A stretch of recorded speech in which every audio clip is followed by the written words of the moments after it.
അത് വളരെ പ്രധാനപ്പെട്ടൊരു ചോദ്യമാണ്.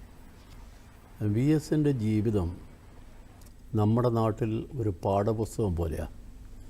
നമുക്കെല്ലാവർക്കും അതിൽ ഓരോ പാഠങ്ങളും നമ്മുടെ മനസ്സിനകത്തുണ്ട്. ആ വി എസ് എന്ന് പറയുന്ന വ്യക്തി, അദ്ദേഹം വെറും വ്യക്തിയായിട്ട് മാത്രം അദ്ദേഹത്തെ കാണാൻ ചുരുക്കാൻ ശ്രമിക്കരുത്. അദ്ദേഹം ഒരു കമ്മ്യൂണിസ്റ്റുകാരനാണ്. ഒരു കമ്മ്യൂണിസ്റ്റുകാരൻ സമൂഹത്തിന് വേണ്ടി എന്ത് ചെയ്യണമെന്നതിനെക്കുറിച്ച് ഒരു പൂർണ്ണ ബോധ്യമുള്ള ഒരു കമ്മ്യൂണിസ്റ്റാണ് വി എസ്. ഈ പാർട്ടിക്കകത്തുള്ള തർക്കങ്ങളും മറ്റും പറഞ്ഞുകൊണ്ട് അതിനെ ലഘൂകരിക്കാൻ വേണ്ടി ശ്രമിക്കാൻ നല്ലതല്ല. വി എസ് കേരളീയ സമൂഹത്തിൻ്റെ മുന്നോട്ടുള്ള യാത്രയ്ക്ക് ആവശ്യമായ ഒരുപാട് ഐഡിയാസ് ജനങ്ങളുടെ മുമ്പിൽ വെച്ചിട്ടുണ്ട്.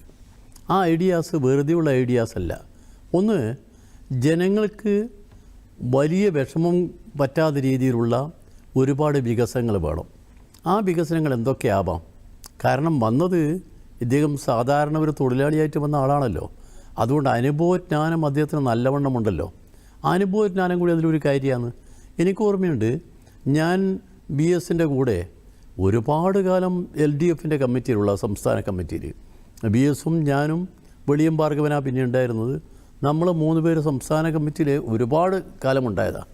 ഒരു കാര്യം ബി എസ് ശ്രദ്ധിക്കാറുണ്ട്, ഏത് കാര്യത്തിലും ഒരു തീരുമാനമെടുക്കാനുള്ള അവസാന വാക്ക് ബി എസിൻ്റെതായിരിക്കും. എന്താ അങ്ങനെ വരുന്നത്? ബി എസ് കാര്യങ്ങളെക്കുറിച്ച് നന്നായി അപഗ്രഥിക്കും, എന്നിട്ടൊരു തീരുമാനമെടുക്കും. കേരളം ഇനിയും മുന്നോട്ട് പോകേണ്ടതുണ്ട്. കേരളം നമ്മൾ ഇന്ന് കാണുന്ന കേരളമല്ല.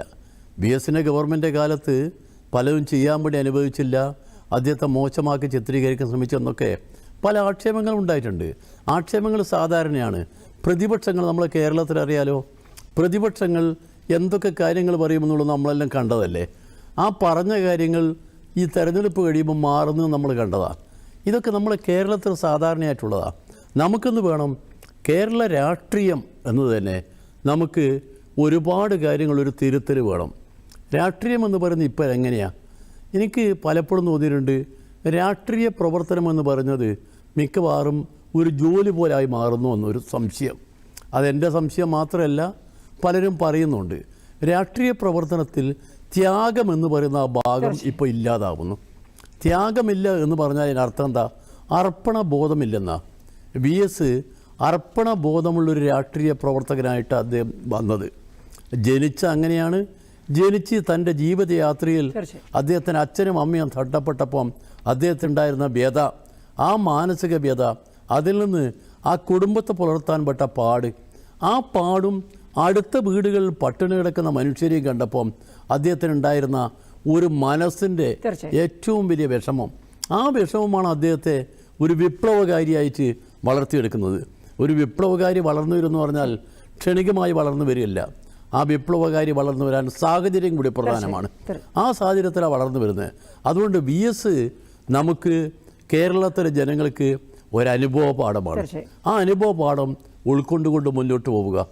നമ്മുടെ മനസ്സിനകത്ത് അദ്ദേഹത്തിൻ്റെ ആ നീട്ടി ഉള്ള സംസാരമുണ്ടല്ലോ, ആ സംസാരം പലപ്പോഴും പലരും പരിഹസിച്ചതാണ്. പക്ഷേ ബി എസിൻ്റെ ആ പരിഹാസ ചൊവ്വയുള്ള വാക്കുകളുണ്ടല്ലോ, ആ വാക്കുകൾ കേരളീയ സമൂഹം നന്നായി സ്വീകരിച്ചു വന്ന ഒരു കാലമായി പോകും. അത് തന്നെ ബി എസിൻ്റെ ജീവിതവും ബി എസിൻ്റെ പ്രവർത്തനമെന്ന് മാത്രം കണക്കാക്കണമെന്നാണ് എനിക്ക് അഭ്യർത്ഥിക്കാനുള്ളത്.